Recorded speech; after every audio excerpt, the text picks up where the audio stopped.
Hey everybody, we're here today for nonviolence and the topic is inspiration. And if you're doing this with a kid, what you should want to do is have the child draw a picture or write a story of someone they think is a hero and then someone that they respect.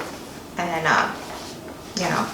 just take your time with your kid and maybe even ask them to draw a picture or write a story of someone in their family that they respect or someone in their community that they respect, so that they realize like heroes are living people, they're not just superheroes. But whatever level your kid's on, go from there. And then for us adults, inspiration, think of at least two people who exemplify the practice of nonviolence. What is it you admire about them? And practice these behaviors today so that other people may be inspired. So they're saying, two people that you think practice nonviolence, which is people that form peace in your life, people that live a life, of peace and giving and volunteering and just looking out for other people, try to aspire to be more like them. So I wrote a little thing, let me find it. So I picked some people in my life that have inspired me. So first of all, like Jesus is an example. He was an inspiring person. He always came back with peace, and he addressed people in a peaceful way and resolved problems in a peaceful manner, with always keeping in touch with his character and his values and his mission, why God brought him to earth. But I picked people that, number one, I picked my mom, and then I'll go into details why I think she's inspiring. And then I picked friends that are my age. So I'm 45 years old. So I picked people that are my age, that I've been friends with for a long time, that really know who I am through like a growth journey. Not just a friend I met yesterday, me and her are vibing, everything's great. Like I love those people too. I tried to pick people that like have inspired me through my journey of growth, that are around my age, and then you can like pick like who you want to pick that's inspiring, because there's so many people that are, and then I'll share what they gave to me that inspired me. So I have some definitions for inspiration. So the process of being mentally stimulated to do or feel something, especially to do something creative. And we're of course practicing with like inspiring through peace, people that have brought peace to you or helped you reach your purpose, your goal, your mission, or whatever it is you needed at that time to make you more whole, because once you become more whole and you're more on track with who you are just a more peaceful person. Another definition they say is, I'm going to turn the light on.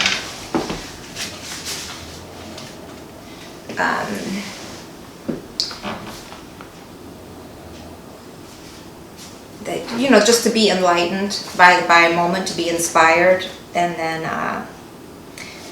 a divine influence or act on a person's belief to qualify him or her to receive and communicate, share relevance, the action or power of moving the intellect or emotion, the act of influence or suggestion, opinions. So that's just like some more definitions for inspired. Take out of that whatever it is you want. So I have my little list here.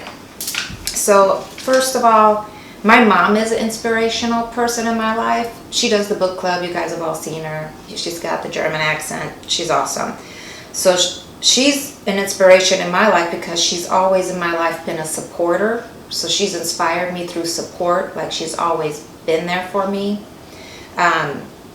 So I get that from her, and it makes me want to be a supporter of others and be there for other people, because she's taught me that and she's loved me in that manner, which makes me realize like that's a wonderful thing to give to somebody else as well, because I appreciate it so much.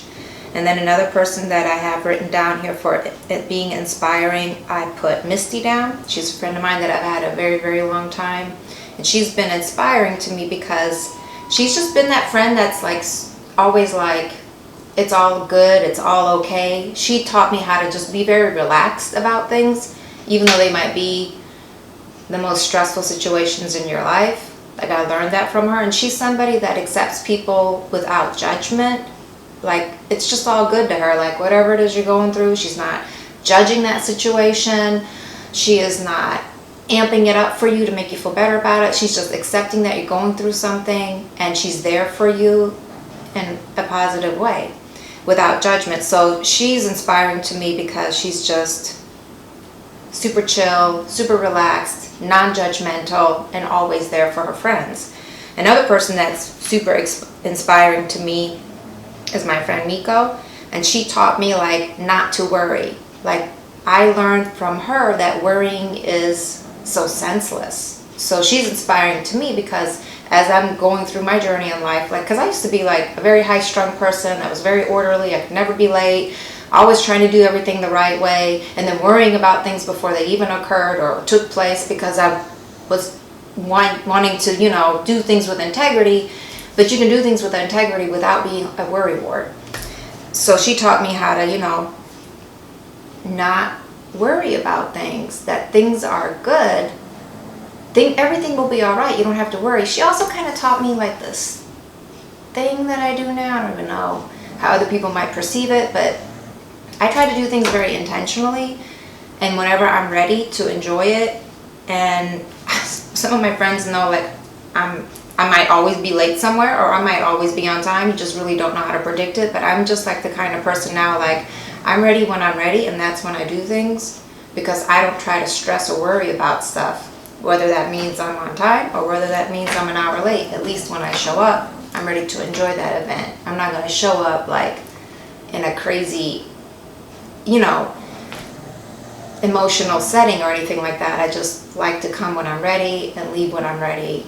Unless, you know, like it's something special. I'm not coming late to your graduation or anything like that, you know. But other like more relaxed things or laid back things, like, I am not that person anymore that feels like I have to be there at a certain time and I'm yelling and screaming, getting the kids ready in the car, and I'm just coming there like in a funk, and then it takes you an hour to just unwind and get ready to enjoy your special event or occasion or gathering. So she taught me not to do that. And she taught me like plan less. I mean, I'm still like a planner. I have like a list sitting over there right now of all the things I need to get done and the days I thought I would get them done. But also, like, I don't stress about it. I just keep my list. If I didn't do it today, I'm going to do it tomorrow. If I don't do it tomorrow, I'll do it the next day. I'll cross it off whenever, and then I'll throw that list away whenever. I don't stress out about the time and dates of things.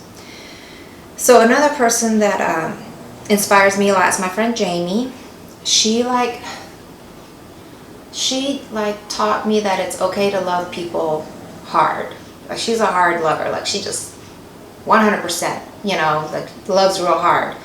And I do that too, but I'm like conditional. Like, I don't go crazy about it. Like, I just can't love that hard because I also got to love myself. But she did teach me, you know, that it's okay to love somebody really hard. It's also okay, you know, I don't know. She just taught me that it's okay to fall in love. And it absolutely is. And be adventurous in that. And if you want to love hard. And if you're only doing it for one day, just do that for one day. If you're doing it for a lifetime, carry on and do that for a lifetime. And then I have my friend Kristen, and she taught me how to be creative. And I know that sounds weird, but like in the past, like I didn't used to paint. I didn't used to really even take the time out to enjoy reading or things like that. And she like really got me on board with like reading. Her and Misty both did. And then she also really got me on board with like being creative, like learning how to relax and be at peace in your house by creating things. And she really like generated my whole Top Billa creation paint night thing. She really made me want to buy a camera and start doing photography and videos and things like that, because she does that also. You know, she's just been that friend that's like always encouraging me to try and do things like that I thought I didn't even have the resources to do, you know. So she's always brought out great things in me. She's inspirational through her creativity, and then she's also inspirational through the fact that she loves to share her creativity, not just like the work, but just like the whole process and like getting you on board all by yourself too. So I just love that about her. She's super duper inspirational. What I write down here? Oh, okay. And then I have my friend Sine. She is a person that I just reconnected with recently. I met her when I first came to America, and she was like my buddy that did everything with me. And what I really learned from her, even when I reconnected with her, because we reconnected and went on a bike ride and we're sitting and talking and just having a great time, is that it's like so healthy to smile. It's like so wonderful to laugh, and you gotta still keep playing your life. So she inspires me like through play, like riding the bike, like back in the day, hide and seek. You know what I mean? Like just like we've always been like action people, like we're motion individuals, and we still are now as grown-ups, which I think is so interesting because we stay true to our true character. So she's super duper inspiring. She like does swimming, and she's a PE teacher, and just she's always happy. She's always got a smile on her face. Like I love that girl. So another person that's super duper inspirational to me was Pastor Tom, and he like inspired me through accountability. Like he taught me, like as I was going through all my changes, that you're accountable for everything. It's not the situation or the people in your life, it's you and your actions, and you're accountable for that. And those are the things that you have to focus on. You can't focus on people to change your life, or situations, or finances, or income. You have to work on yourself. You have to be accountable yourself without the distractions. So he really taught me that. And when you accept that as an adult, your life just gets so much better, because then it's your life that you're choosing to live, not the side effect from everybody else around you. So he's just inspirational through how he practiced accountability. And he also taught me like anything that I pray for, like all prayers are answered.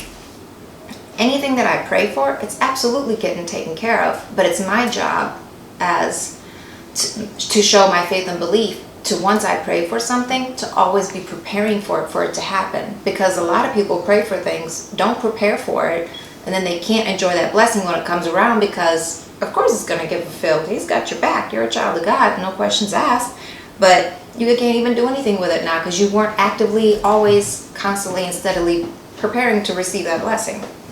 And then another person that I put down was my friend Kendra, because she's, teaching me accountability, what the real meaning of having integrity means, being a volunteer, being behind the scenes, doing things from your heart, not for attention. So she's, she just is inspirational in that way, and I really respect her for that. Now, she's a friend that I haven't had for a super duper long time, but she is my age, and it's been a couple of years now, so I felt like I could put her on the list. So then the other person is, of course, my husband.